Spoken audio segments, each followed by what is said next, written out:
Selamat pagi Ibu Bapak dan Saudara yang terkasih di dalam Tuhan. Pada pagi hari ini kita akan bersama merenungkan kebenaran firman Tuhan sebelum kita melakukan berbagai aktivitas kita. Untuk itu, mari kita siapkan hati dan pikiran kita. Mari kita satu di dalam doa. Kita berdoa. Ya Tuhan, Allah Bapa yang mengasihi kami sungguh mengucap syukur kepadamu atas penyertaan Tuhan dalam istirahat kami di malam hari tadi. Di pagi hari ini ya Tuhan, mengawali hari kami, mengawali berbagai aktivitas kami hendak memohon bimbingan Engkau dalam kehidupan kami, menurut firman yang akan kami dengarkan. Kiranya Tuhan hadir bersama-sama dengan kami, agar kami boleh mengerti dan memahami apa yang hendak Engkau sampaikan, yang harus kami lakukan dalam kehidupan kami. Ini doa kami ya Tuhan, di dalam nama Tuhan Yesus kami sudah berdoa. Amin. Ibu Bapak dan Saudara yang terkasih, pada pagi hari ini bacaan Alkitab kita diambil dari 1 Raja-Raja pasal 17. 1 Raja-Raja pasal 17 ayatnya yang ke-17 sampai 19. 1 Raja-Raja pasal 17 ayat 17 sampai 19 yang menyatakan demikian. Sesudah itu, anak dari perempuan pemilik rumah itu jatuh sakit, dan sakitnya itu sangat keras sampai tidak ada nafasnya lagi. Kata perempuan itu kepada Elia, "Apakah maksudmu datang kemari, ya abdi Allah? Singgahkah engkau kepadaku untuk mengingatkan kesalahanku dan untuk menyebabkan anakku mati?" Kata Elia kepadanya, "Berikanlah anakmu itu kepadaku." Elia mengambilnya dari pangkuan perempuan itu dan membawanya naik ke kamarnya di atas dan membaringkan anak itu di tempat tidurnya. Demikian pembacaan Alkitab kita. Berbahagialah setiap kita yang tidak hanya membaca dan mendengarkan, namun juga melakukannya dalam setiap langkah kehidupan setiap kita. Terpujilah Kristus, haleluya. Selamat pagi Ibu Bapak dan Saudara yang terkasih di dalam Tuhan. Saya berharap bahwa Ibu Bapak dan Saudara saat ini sedang berada dalam keadaan yang baik dan sudah bersiap untuk menjalani hari ini dengan semangat. Nah, Ibu Bapak dan Saudara yang terkasih, pada hari ini tema perenungan kita adalah tetap berharap kepadanya. Ibu Bapak dan Saudara, pernahkah kita menghadapi sebuah situasi di mana ada sebuah permasalahan, entah itu dalam pekerjaan kita, atau pelayanan kita, dalam keluarga kita, ataupun dalam relasi kita dengan teman-teman kita, sahabat-sahabat kita. Ada sebuah permasalahan, dan lalu kita dipersalahkan karena permasalahan tersebut. Entah karena situasinya kita, entah karena dalam situasi tersebut kita ikut campur atau seperti apa. Yang jelas kita dipersalahkan dalam permasalahan itu. Pernahkah Ibu Bapak dan Saudara? Nah lalu jika pernah, apa yang kita rasakan ketika kita berada pada situasi tersebut? Saya secara pribadi akan merasa bersalah, karena saya berpikir bahwa mungkin saja memang permasalahan itu muncul karena kesalahan saya. Tapi ada juga mungkin yang akan merasa marah karena tidak terima, dipersalahkan. Atau ada yang merasa sedih, ada yang merasa kecewa, ada yang merasa bingung harus seperti apa untuk menghadapi situasi tersebut. Dan banyak lagi perasaan-perasaan hati yang muncul ketika kita menghadapi situasi seperti itu. Nah, Ibu Bapak dan Saudara yang kekasih, sama halnya dalam bacaan kita di pagi hari ini. Elia juga menghadapi situasi yang sama. Ketika ia boleh dibantu oleh seorang janda, tiba-tiba anak dari janda itu mengalami sakit yang parah, bahkan sampai meninggal. Kemudian ia disalahkan. Ia ditanyakan oleh janda itu, seperti yang tertulis pada ayat 18. "Apakah maksudmu datang kemari, ya abdi Allah? Singgahkah engkau kepadaku untuk mengingatkan kesalahanku dan untuk menyebabkan anakku mati? Ibu bapak dan saudara yang terkasih, jika kita berada di situasi seperti itu, jika kita berada di situasi Elia pada saat itu, ketika ia sudah dibantu oleh janda itu, lalu tiba-tiba anak dari janda itu sakit, bahkan sampai meninggal, saya yakin bahwa setiap kita ada dalam situasi tersebut akan merasa bingung dan khawatir, cemas. Kenapa anaknya bisa sampai sakit ketika kita datang, bahkan sampai meninggal?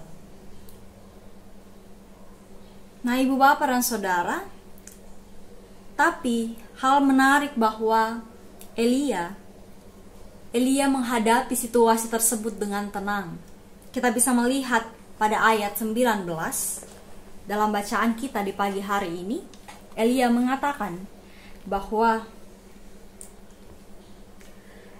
berikanlah anakmu itu kepadaku. Elia mengambilnya dari pangkuan perempuan itu dan membawanya naik ke kamarnya di atas dan membaringkan anak itu di tempat tidurnya. Elia tidak khawatir dan Elia tidak cemas. Bahkan Elia juga tidak mengelak ketika perempuan itu bertanya, apakah yang dilakukan Elia sampai anaknya menjadi sakit ketika ia datang ke rumah itu, ketika ia boleh dibantu oleh seorang janda itu. Elia tidak mengelak, dan kalau misalnya kita baca di ayat-ayat selanjutnya, kita akan melihat bahwa Elia akan memohon pertolongan Tuhan yang meminta Elia untuk datang ke tempat janda itu agar Tuhan boleh menyembuhkan dan membangkitkan anak janda itu dari kematiannya, dari sakitnya. Nah, ibu bapak dan saudara yang kekasih, tindakan Elia ini menggambarkan sebuah keyakinan hati Elia bahwa Tuhan yang mengutus ia, Tuhan yang membawa ia ke rumah seorang janda itu pasti akan menyertai dia. Tuhan tidak akan mengutus Elia ke rumah janda itu untuk mendatangkan malapetaka atas janda itu.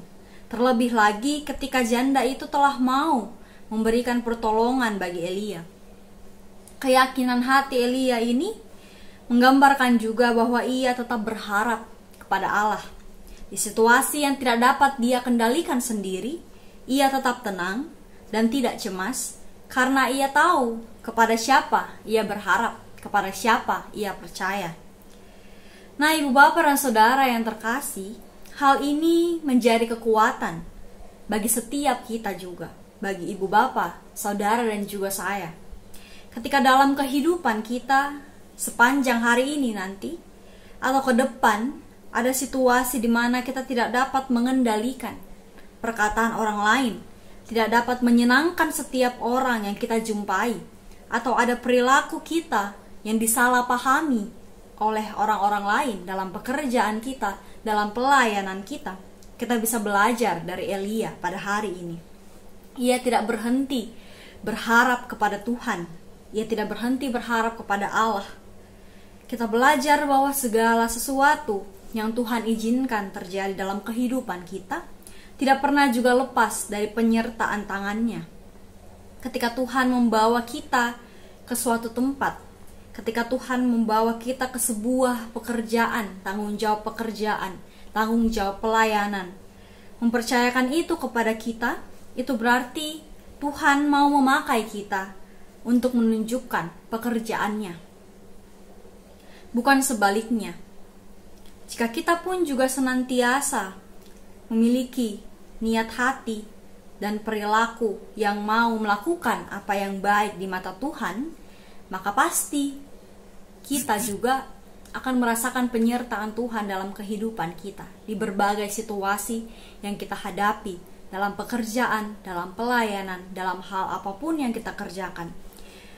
Jadi ibu bapak dan saudara yang terkasih, pada pagi hari ini kita diingatkan bahwa kita tidak perlu takut dan cemas ketika kita sudah melakukan apa yang terbaik bagi Tuhan, ketika kita sudah melakukan tanggung jawab kita dengan sebaik mungkin. Yang kita harus lakukan hanya mengandalkan Tuhan dan berharap hanya kepada Tuhan. mempercayakan hidup kita pada pekerjaan Tuhan.